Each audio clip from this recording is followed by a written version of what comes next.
You'll take your thread, your yarn, wrap it around your needle, pull your needle out, and that gives you a little bit of sticking up.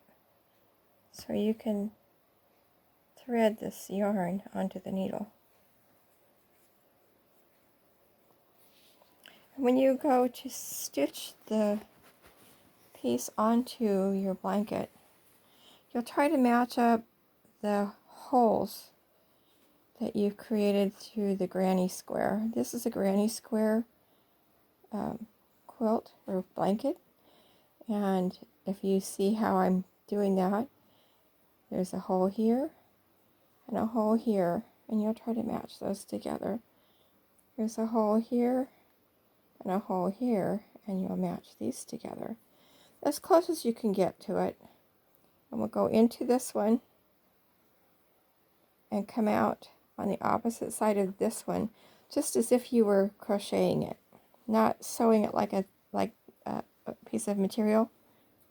And then I'm not going to pull it all the way through because I want to be able to back stitch, and I don't want to lose the end of my yarn.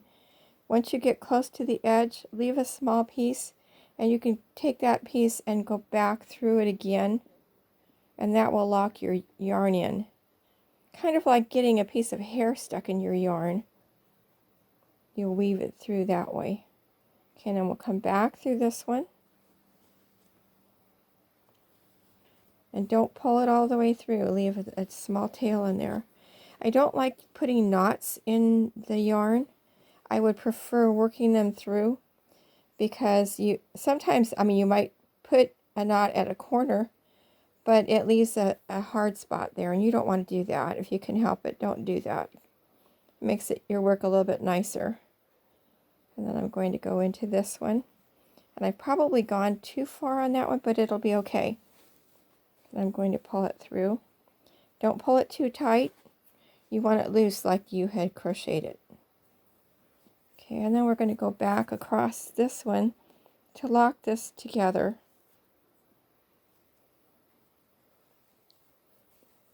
And pull it through just enough to make it snug. And then I'm going to go back this way to lock this one together. I'll go under this time and pull it through. If you've ever had yarn or hair stuck in yarn, you'll understand what I just did. I wove it through so it's really stuck. It's not going to come undone. And then we're going to go to the next side over here, like you're sewing it together. And I'm going to back stitch at the corner rather than making a knot. So I'll go back into the one I went into before.